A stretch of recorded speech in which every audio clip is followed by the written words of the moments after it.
If we were to recover evidence quickly of ancient man at the site, then we would need to enlist the help of this extra resource to help collect flint tools from the surface before the field was once again seeded. All of the evidence recovered during the field walk was taken back to archaeological headquarters for analysis by Nick Herapath, Finds Liaison Officer for North West England. But still, much evidence of our ancestors lies awaiting discovery in the soils that surround this ancient settlement. Well, it's classic Neolithic polished axe head, but it's quite massive. It must have taken quite a lot of effort to use it.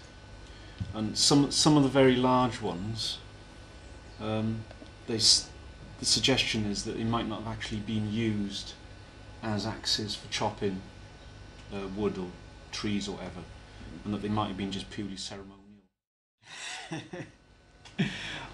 Basically, it's a smaller one of these, same period. I mean, still a sort of Neolithic polished axe head. I mean, this is absolutely stunning. It's a beautiful one, yeah, isn't it? Yeah.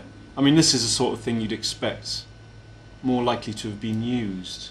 I mean, you could probably use this all day without getting worn out, whereas probably after an hour or so of using that, you'd be shattered, and also you'd have to have quite a hefty haft.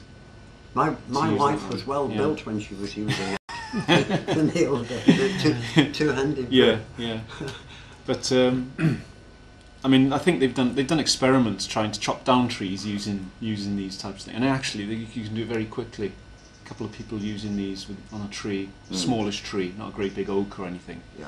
And you can actually work quite quickly with them. Could that have actually come out of a burial site? Again, difficult to say. They do occur in burials, but more likely just to have been a stray loss. Yeah. Yeah. If the stitching in these days was so bad that all these bits were falling out of people's back pockets, there's no reason why that shouldn't have fallen out as a casual loss. Yeah. It's more likely to be a casual loss. Yeah. But the exciting thing was that was found and was interesting from the bottom of this trench. It was thrown into the back of a van and then washed and thrown into the back of a wardrobe. And it stayed there for 20 years until an arrowhead was discovered and published in the press. And there was this chap's daughter phoned up and said, "We've got it. Do you think it's of any interest?" And one of our members went down to follow it up, and that's the result, and it's gorgeous. It's great, yeah. I mean, it makes you wonder what else is lying around in people's houses. Yes. That's definitely an artefact, and may even be an arrowhead. It's been flaked all over. You can see all the small pressure flakes all over it to shape it, and probably mounted like that in the arrow shaft. So that probably would have been the killing end of the arrow, rather than it being like that. Oh! So it would have been a flat sort of transverse arrowhead. Yeah. So. I never imagined it that way. Yeah. Right.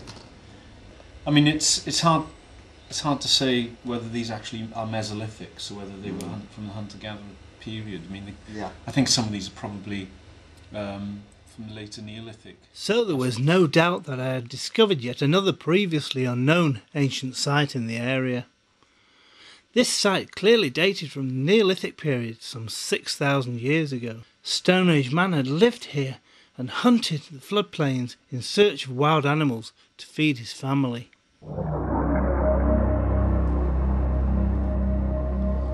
My quest now was to investigate the area in more detail, and this was to result in my immediate recovery of a human molar tooth. This tooth shows signs of being exposed to intense heat and was obviously of antiquity.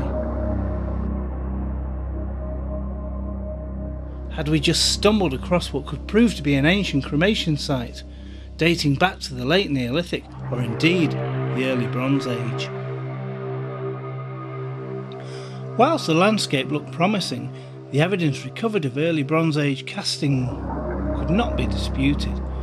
Just look at this bronze waste from an ancient furnace. Here was a site that had no intentions of giving away its secrets. An early disc of hammered silver was found close to the burial mound. Just what lies under this earthwork is anybody's guess. Rare Bronze Age gold cups have previously been recovered from such sites. Also found at similar sites has been ritual bronze axes as well as bronze daggers.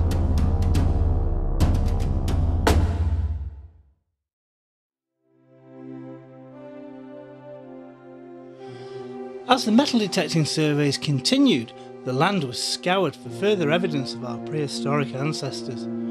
But as the encampment was so ancient, we soon came to realise that the activity predated any metal usage at the site.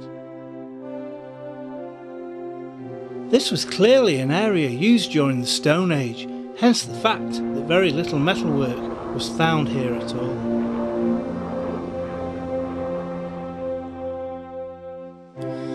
The best method of recovery was clearly going to be field walking, and both detectorists and archaeologists searched the site together.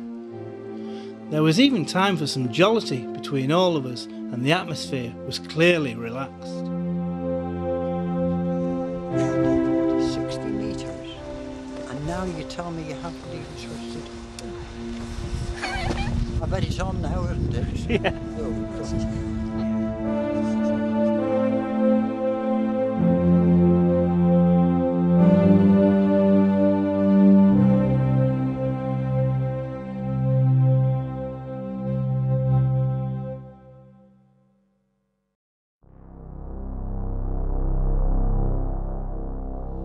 There is no doubt that this is indeed an ancient landscape. And this collection of flint implements picked up whilst walking the freshly ploughed fields was proof of that in itself. As the fields had just been reploughed, both Brian and Howard set out to work to try and locate any metalwork that may have been disturbed by the plough. But no matter how much work was put into the searching, the land was clearly in no rush to give up its secrets. Although bronze work was being recovered, it was more recent and probably from the 18th century.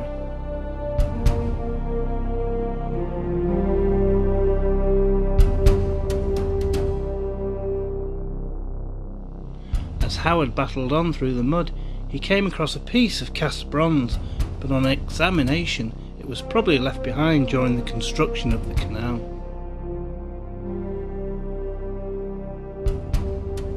As dusk drew in and darkness descended over the landscape, it was time to look at the evidence recovered in the area over the past 20 years or so. By visiting our local museum, it was clear to see the evidence of early man in the area. Even human skulls recovered from a nearby river had been dated to prehistoric times. Many examples of Bronze Age cremation pots had been excavated only a few miles from our site.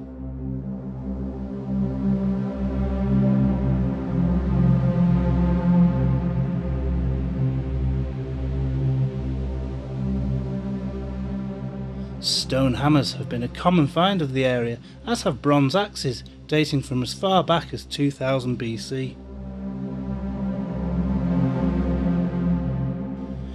Even Bronze Age swords have been recovered. Just look at these socketed bronze spearheads found by navvies back in the 19th century during the construction of the Manchester Ship Canal.